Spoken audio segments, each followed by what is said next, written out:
So here I am in a super noisy room, refusing to put these on. My hope is that the post processing AI voice studio enhancement is going to help make this a bit more tolerable.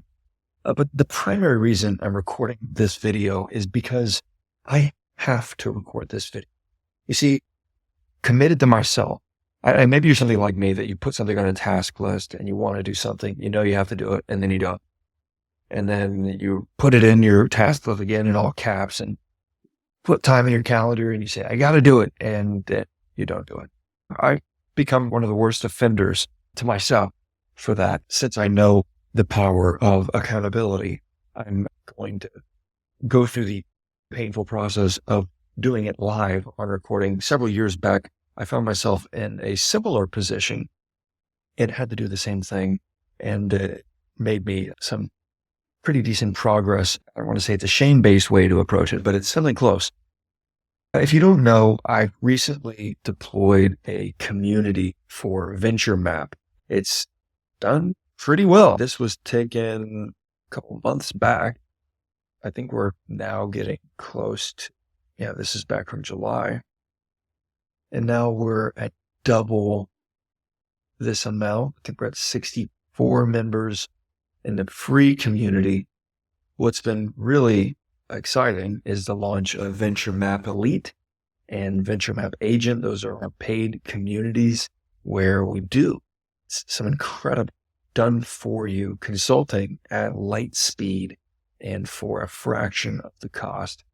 I believe it's a cannibalization of our previous core business, but also it's right in keeping with where the puck is going. We skate to where the puck is going, and that's the rapid commoditization of knowledge work. I think it's important to build an infrastructure that's ready for that. That's what we've seen some meaningful traction on in recent months since deploying prioritized offers. And we've got big plans. I've been hard at work, mapping out people's businesses, meeting with them, and fulfilling implementation support services. This video is not to talk about monetization strategy of VentureMap. It's really to talk about my own VentureMap. Does this chef eat his own cooking? And the answer, unfortunately, or especially over the last month, is no. I've been dragging my feet on it. So I am recording this video to accomplish a couple of things. I need to make progress on my own VentureMap, and I empathize with my clients because I do it for them. It's almost like if you work in the gym all day, you don't really want to work out in it.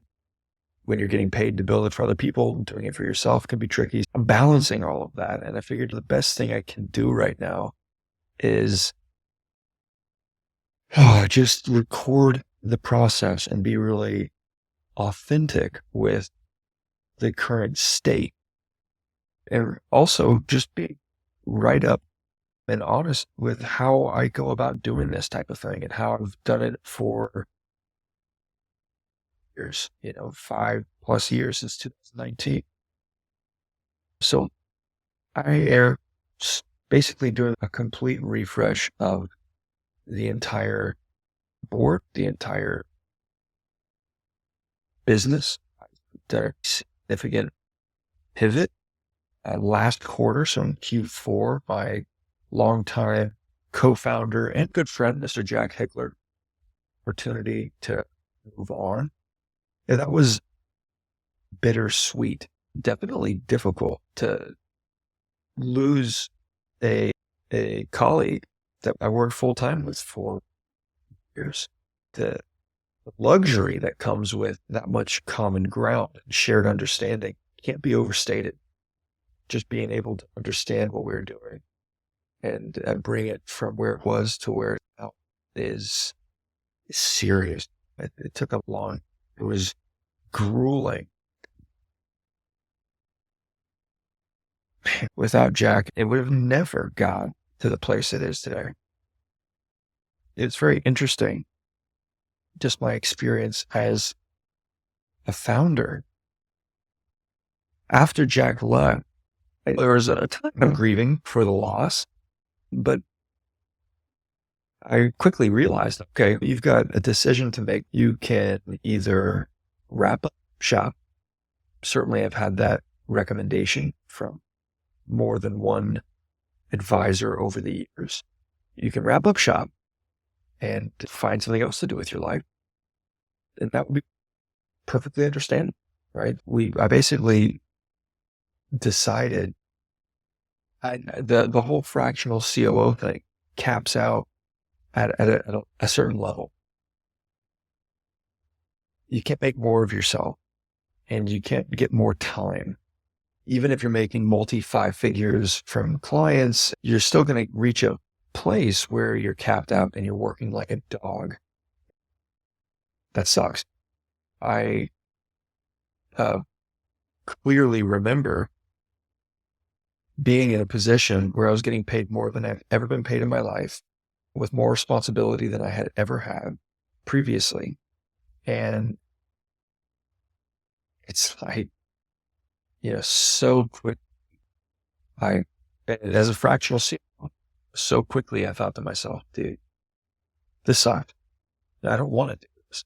I want, and I didn't really know what I wanted, but I knew I didn't want that. So I worked for many months to exfil from that position, to get into a new position, like literally leave the company, but do it that I was working with, but do it in a way that was high integrity, that was honorable, and that was preserved the value for the client. And in fact, it was able to give them more value than I thought I was delivering at the time. I made the commitment to my wife. I said, listen, give me 3 months. I'm going to leave this really high paying gig that I've landed as an exclusive engagement, and we're going to productize. I've got an idea on how to productize this methodology and deliver it to clients, to people, to small business owners in a way that's very scalable and differentiated. And this was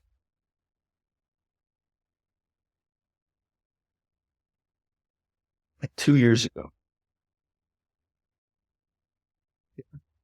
Yeah, this is about 2 years ago.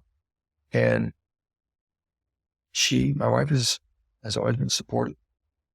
It sounded crazy. In hindsight, it definitely was. It was probably unwise to do. It was super risky. And I had such a low appreciation for how much work was really entailed. And really more than that, how little we were able to get done. I take sole responsibility for that. At the end of the day, the whole business is my responsibility. And, honestly, when I look back, if we would have tracked tasks over the years, I think Jack always came to the table as a high performer. He's really able to set the pace, set the tone from an execution standpoint. And I relied heavily on him for that. But I underestimated how much we had to do to be successful. And I overestimated how much we were actually able to do. And 3 months blurred by so quickly, it'll make your head spin. And man, I'll tell you, we did all sorts of prototyping, and I invested a lot of time and into no code, SaaS platforms, Zapier automation, all that type of stuff. But just to flush out that this is over 2 years ago. Jasper came out, and ChatGPT had just came out. But I'll tell you, it was slow going. Very quickly, I started to get I started to realize our limitations was on strategy, execution, or implementation of the plan, and the machine that I knew I needed of just the ability to keep running. I've got a 6-month-old or a 1-year-old baby at home, and all of the new responsibilities that come along with that. And I went from a place where there was basically a company with 20, 30 people in it. And it basically had, the execution was not there to reach our goals. The discipline and the desire were not lined up. And that basically created a situation where we were perpetually behind, and we were learning, we were making progress. It was slow and painful. So fast forward almost literally 2 years, and we ended up hiring offshore team members, which were great for a while, also challenging for other reasons. And I will tell you, I came to a series of realizations, and I've talked about it in a few other videos. That's like the consensus management that we ended up falling into. That's like the dark pattern for collaboration. It's consensus management. And I'll tell you, dude, like, one of the first things that was very clear after Jack had left was how not only is everything on me, it has been on me the whole time, that I haven't fully appreciated that.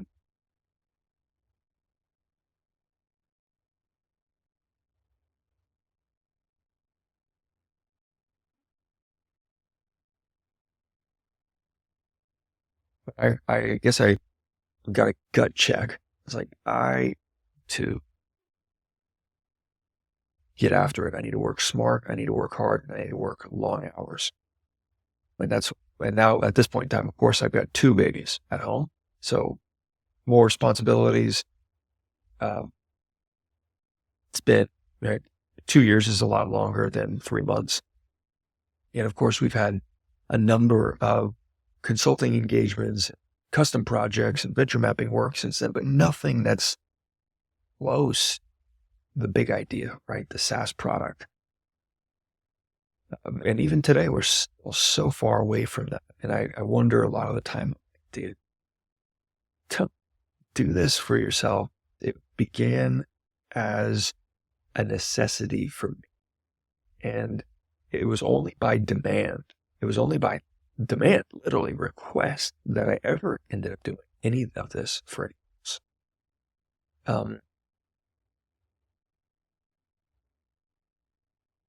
Every time right before I gave up or like quit and basically wrapped up the public facing version of this and just kind of moved into a different role, something would happen that would just kind of help me keep going. But I digress. Principles, I think, are quote. So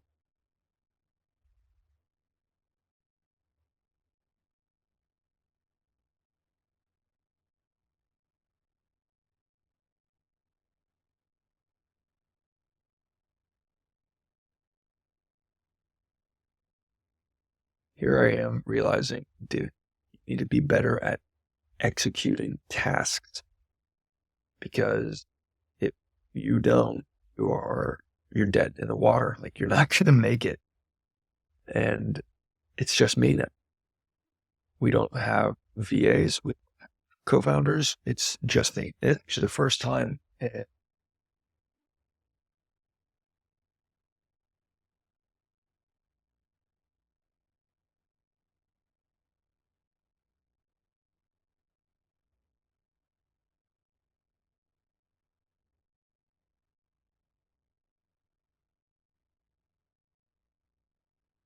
almost 10 years that I have been alone professionally, like truly alone, no partners, no team, no business, whatever.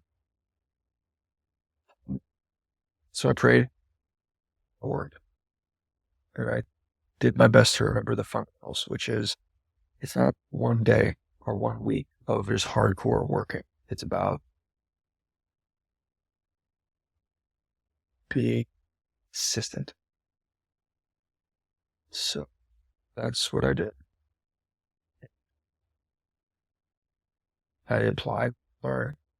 Something I've told people a lot over the years is, man, it's not about these freaking deliverables. Like, it's not about having this in your board. It's about having it in your mind. It's about having all in your head and being able to think through those, to consider your strategy, plan, opportunities in front of you through those lenses. Something that I'm so grateful for is that over the years I've been doing this, I just have done, I've worked on these so many times manually with AI and tons before AI was on the scene that I've got a lot of it committed to memory, and I can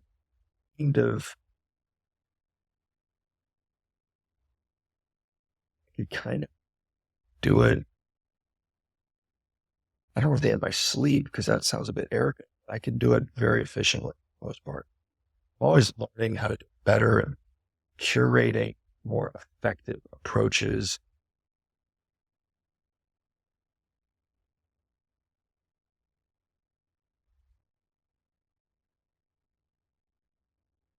That's pretty much where I landed. So I said, okay, look, I've been at that point, I had already had the free community idea rolling around for a while. It was already on school. We were on school for months, and it never really started moving like I wanted it to. So I basically got to the point and said, okay, I'm going to make paid, but I'm going to make it so incredibly like literally take what Hormozy says to heart. I'm going to make it such an insane offer that people aren't going to be able to say no. That they literally won't, that they're going to be like, what's the catch? There's no catch. And that's what I made. I thought about it for a little while, put out something super quick and aggressive, and started hitting up all my clients. Literally, I had to have conversations with a few prospects. It's like, yeah, I know. We had a sales call like a month ago where I was saying, hey, this is going to cost $4,000, but now you can get it for 100, and that $100 is completely guaranteed. If you want a refund at the end of it, you can ask. Oh, by the way, it's supposed to take 4 months to deliver, 3 months to deliver. It'll take day. Oh, by the way, you can meet me twice a week for free. You can get Go High Level for free. All the way down. What? So I got half a dozen people into the community at $100 a month. Worked like a madman, like an animal, to build out venture maps nonstop. And then the upsell from there is, oh, hey, great. You've got a venture map. Fantastic. That's amazing. Well, now what? Well, now you can choose to self-implement, self-improve, or you could bring me in. And as a deep generalist, as a cross-functional operations leader, you can leverage my expertise in an asynchronous implementation support engagement. So that's what I offered. It's $9.99, and got a handful of people in there as well, getting close to half a dozen now. And very, very close. I think we're about three seats away, well, maybe a month away. The next big move is going to be, in terms of productization, is going to be super heavy duty. And it's going to involve a few simultaneous efforts. And so I have to do what I'm doing right now. I have to reconcile and consolidate my previous work and do the hard, uncomfortable, gritty thing, which is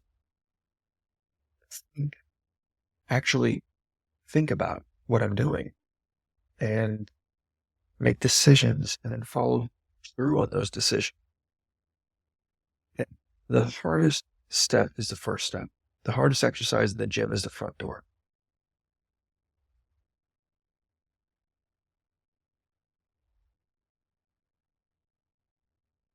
And that's why core values are where they are. Because that's really what matters. Your value really matter. It's not, it's just what's on the slide. It's who you are as a founder. I can't tell you the amount of times I see things in here that are outsourced. And I'll finish the video here because I've done what I needed to do for today. From a strategic management standpoint, can't believe it was that easy. All I had to do was just stage a few things. But I basically brought in the last two big iterations of my own core values. And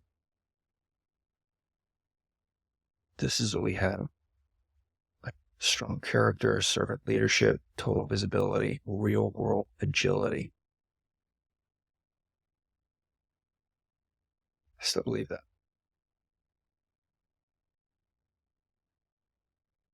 My most recent one is to riff.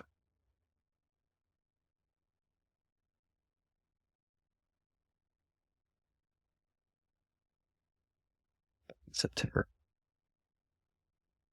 Q3 last year. Just put these down today.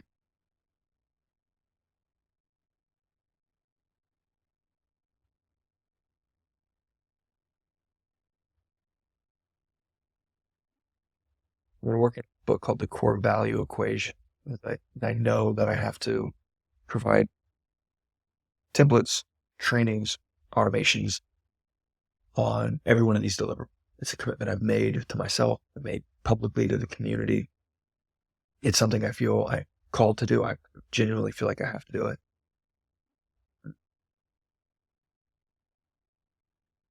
So I'm in that same spirit. I just couldn't, in good faith, go back through it with old information, with outdated information. And I figured if I'm going to, it's like leave it better than you found.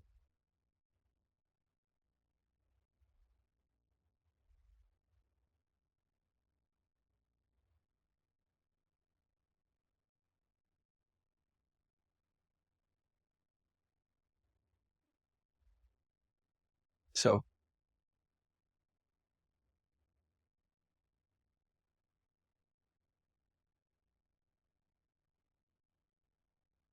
I encourage entrepreneurs to do this.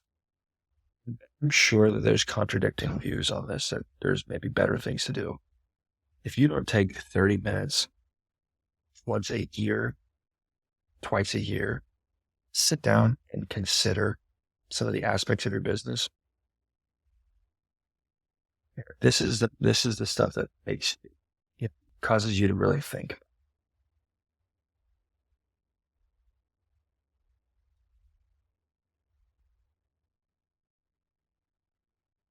That's where the purpose comes from. You have to connect. At least that's my view. Like if I'm not connected to it spiritually, then I really have a hard time.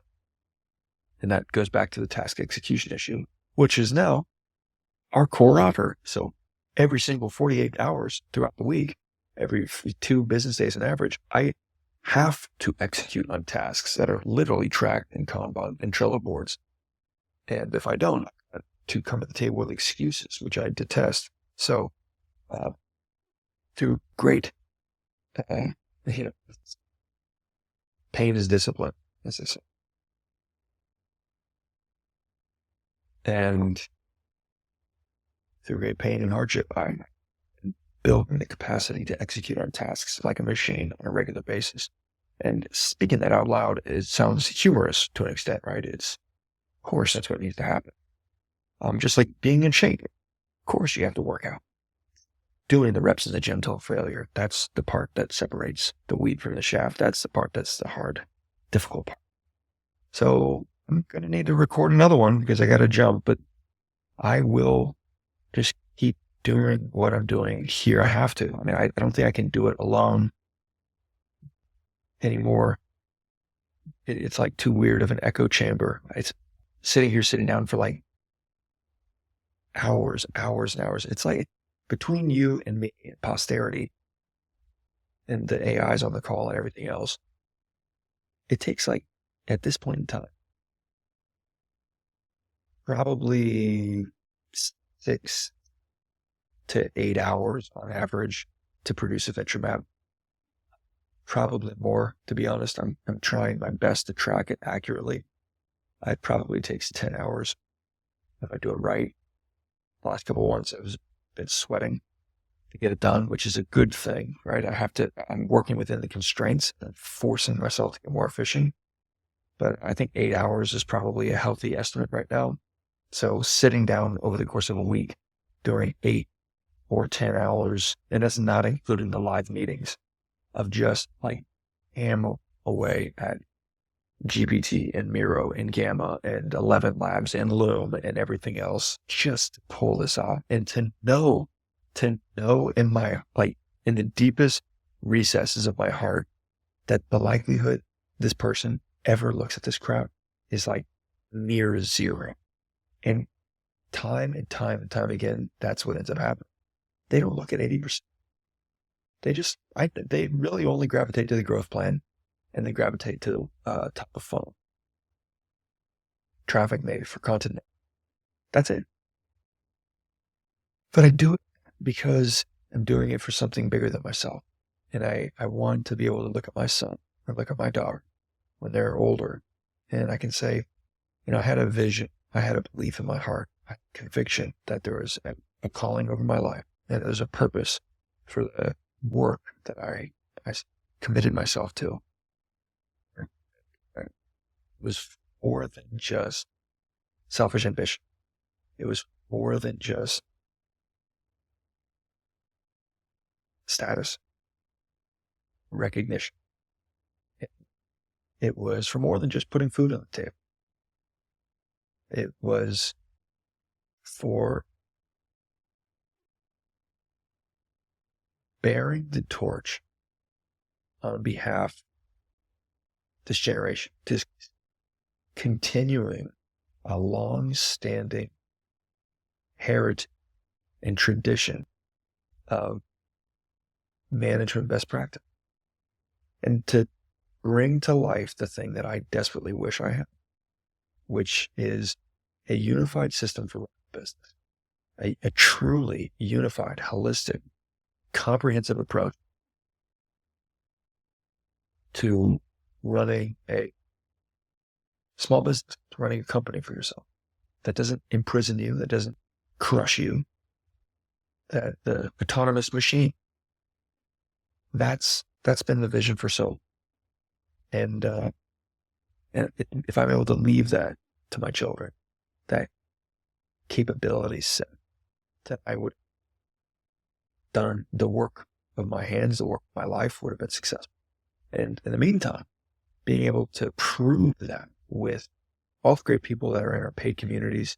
And my hope is very soon in the free community, we'll see some good use cases of implementation and meaningful impact, that it will have an impact. It'll have an impact on so many other people. So that is my live, literal build public effort here. And I hope at the very least, for posterity's sake, it provided clarity on where I'm currently at in life, what I'm focused on, how things are moving forward. Thanks for watching.